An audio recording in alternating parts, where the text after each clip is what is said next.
Je m'appelle Jean-Claude Kavumbagou.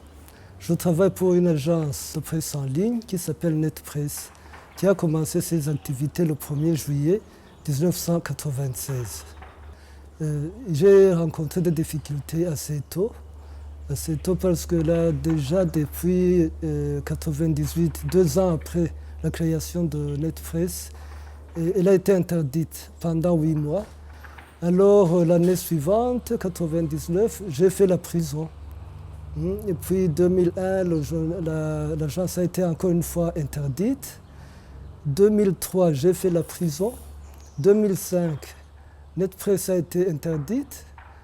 2008, j'ai fait la prison. Et 2010, j'ai fait la prison. Donc, c'est vraiment plus malheureux que ça n'existait pas.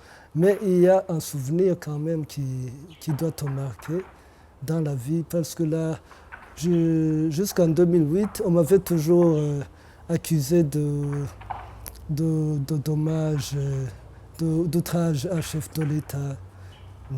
Ce n'est qu'en 2010 qu'on m'a accusé de trahison, comme si j'ai trahi mon pays. Donc, un journaliste qui émet une opinion et qui est accusé de trahison, vous comprenez que quand même l'accusation est trop forte.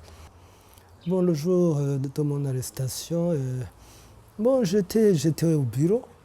J'étais au bureau et puis quand j'allais fermer la porte pour aller voir ma famille, j'ai rencontré 2 policiers qui avaient un mandat d'amener.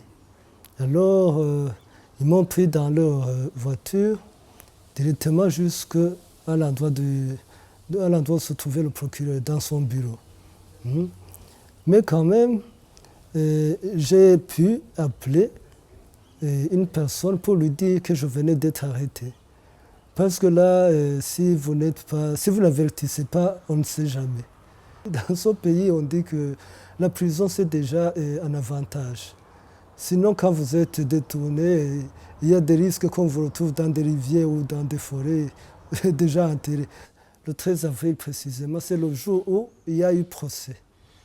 Et juste un mois après, le 16 mai 2011, on m'a acquitté. On m'a acquitté sur la trahison, mais comme si la justice elle voulait sauver la face. Elle a procédé quand même à une condamnation de 8 mois, donc suite à un article de la loi sur la presse. Et puis, un mauvais souvenir, c'est également le jour où mes enfants sont venus me voir, donc pour la première fois. Comme ça fait peur à la prison, les enfants ont pleuré. Et cela les a marqués d'autant plus que même à l'école, ils ont mal travaillé, ils ont échoué en classe.